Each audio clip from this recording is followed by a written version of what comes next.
ইতালিতে আসার আগে আমি কি কাজ শিখে আসছিলাম, আপনারা কি কাজ শিখে আসবেন। আসসালামু আলাইকুম বিয়াস, আমি রিয়াদ ইসলাম ইতালি থেকে। আশা করি আপনারা সবাই অনেক অনেক ভালো আছেন। আজকের এই ভিডিওর মধ্যে আমরা কথা বলবো ইতালিতে আসার আগে আপনার কোন কাজগুলো শিখে আসলে আপনি ভালো একটা অ্যামাউন্ট ইতালিতে আর্ন করতে পারেন। এমন কিছু কাজের কথা আমি মূলত আপনাদের কাছে শেয়ার করব এবং আমি কি কাজ শিখে আসছিলাম ইতালিতে তাও শেয়ার করব। মূল ভিডিওতে যাওয়ার আগে আপনি যদি এই চ্যানেলে নতুন হয়ে থাকেন, আপনি চ্যানেলটি সাবস্ক্রাইব করে পাশে থাকবেন এবং ভিডিওতে একটি লাইক করে দিবেন। আর যারা অলরেডি অনলাইন ওয়ার্ল্ড স্টাডি চ্যানেলটি সাবস্ক্রাইব করেছেন তাদেরকে অসংখ্য ধন্যবাদ। ইতালিতে আসার আগে আমি কোনো কাজ শিখে আসিনি। আপনারা যারা সবসময় আমাকে কমেন্ট করে থাকেন ইতালিতে আসার আগে আমরা কি কাজ শিখে আসবো, আসলে আপনার যদি সময় থাকে সেক্ষেত্রে আপনি কাজ শিখতে পারেন। কোন কাজগুলো শিখে আসবেন সেটা আমি বলতেছি। আর যদি সময় না থাকে, যদি আপনি অতিরিক্ত প্যারা না নিতে চান, সেক্ষেত্রে আপনি কাজ শেখার দরকার নেই। যদি আপনি কাজ শিখতে চান, আপনার হাতে সময় আছে বা আপনি শিখার আগ্রহী, সেক্ষেত্রে আমি মনে করি ইতালিতে আপনার 3টি কাজের কথা বলবো। এই 3টি কাজ যদি আপনার জানা থাকে, ইউরোপে আপনি মানে ইতালি না শুধু ফুল ইউরোপের মধ্যে আপনি ভালো একটা অ্যামাউন্ট আর্ন করতে পারবেন, তা 100% শিওর। আসার আগে আপনি শিখে আসতে পারেন মোবাইল সার্ভিসিং এর কাজটা। এক্সাম্পল হিসেবে আমি আপনাদেরকে একটা উদাহরণ দিই। আমার সেম এইরকম একটি মোবাইল ফোন রয়েছে।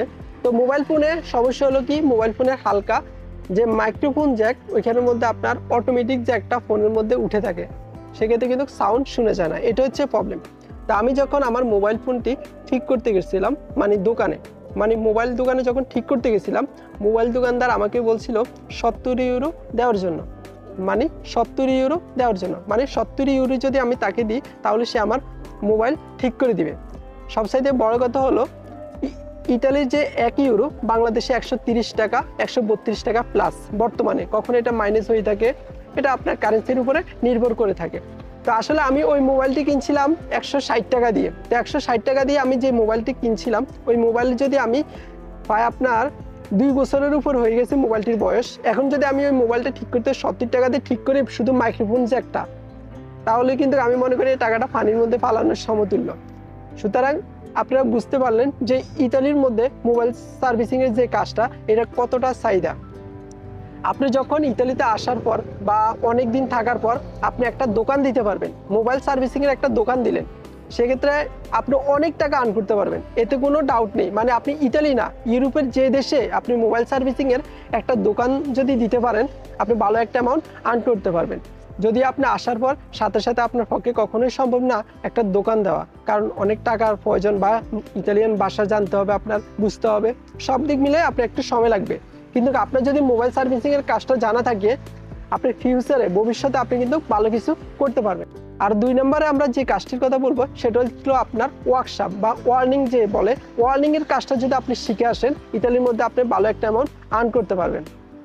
ওয়ার্নিং যদি আপনি এই কাজটা যদি আপনি কোনো জাহাজের মধ্যে বা কোনো বড় বড় কারখানার মধ্যে এই কাজগুলো করে থাকেন, সেক্ষেত্রে আপনি মাসে কিন্তু 2 লক্ষ টাকা প্লাস 2.5 লক্ষ এরকমের উপরে কিন্তু আপনি স্যালারি পাবেন, যদি আপনার ওয়ার্নিংয়ের কাজটা জানা থাকে।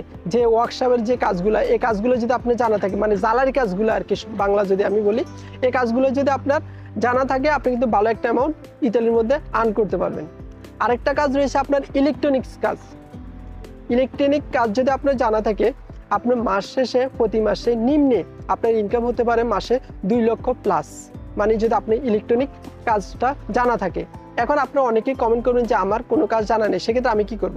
আসলে আমিও কোনো কাজ শিখে আসিনি, সুতরাং আপনি ইতালিতে আসার পর অটোমেটিক সব কিছু শিখে যাবেন, সহজ জিনিসটা। যে আবার আরেকটা কথা এখানে বলা উচিত, আপনি যদি ইলেকট্রনিক কাজ শিখে আসেন বা ওয়ার্নিংয়ের কাজ শিখে আসেন, অনেক সময় আপনারা এরকম কাজগুলো পাইতে আপনার অনেক বেশি সময় লাগবে, খুঁজতে অনেক বেশি কষ্ট হবে।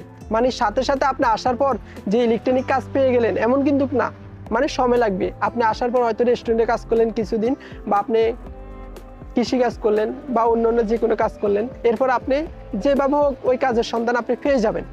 এরকম পেয়ে যাওয়ার পর আপনি ভালো একটা অ্যামাউন্ট আর্ন করতে পারবেন। যদি আসার পর আপনি কোনো ভাষা জানবেন না বা কোনো কিছু বুঝবেন না, সেক্ষেত্রে সাথে সাথে আপনি এই কাজগুলো পাওয়া যাবে না। আপনি আসার পর সাথে সাথে পাবেন কি, রেস্টুরেন্টের কাজগুলো আপনি পেয়ে যাবেন, এবং আপনি পেতে পারেন কৃষিকাজ সাথে সাথে পাবেন, বা কারখানার যে কাজগুলো ওইগুলো আপনি সাথে সাথে পেয়ে যাবেন। এছাড়া বিভিন্ন গার্মেন্টস রয়েছে, ওই কাজগুলো আপনি পেয়ে যাবেন। যদিও আমি গার্মেন্টসে কখনো জব করিনি, তবে ওই সম্পর্কে আমি আইডিয়া আছে, যদিও পূর্বের একটি ভিডিওর মধ্যে আমরা গার্মেন্টস সম্পর্কে কথা বলছিলাম। যাই হোক, তো তো এ হলো সিস্টেম আর কি। তো ইউরোপে আসার পূর্বে যদি আপনার সময় থাকে, মানে আপনার হাতে সময় আছে, আপনি কাজ শিখবেন, আমি মনে করি আপনার সবচেয়ে গুরুত্বপূর্ণ হলো মানে সবচেয়ে গুরুত্বপূর্ণ আমার কাছে মনে হলো সবচেয়ে বেশি হলো মোবাইল সার্ভিসিং এর কাজটা। কারণ এই কাজটা যদি আপনি শিখে আসেন, ফিউচারে আপনি ভালো একটা কিছু করতে পারবেন, এটা আপনারা 100% নিশ্চিত থাকতে পারেন। তো ভিউয়ার্স, এই ছিল আজকের ভিডিও যদি আপনাদের হেল্পফুল হয়ে থাকে আপনারা ভিডিওটি শেয়ার করবেন, আর যারা এই চ্যানেলের নতুন দর্শক আপনার চ্যানেলটি সাবস্ক্রাইব করে যাবেন, এটাই সবার প্রতি অনুরোধ রইল। সবাই ভালো থাকবেন, সুস্থ থাকবেন, আল্লাহ হাফেজ।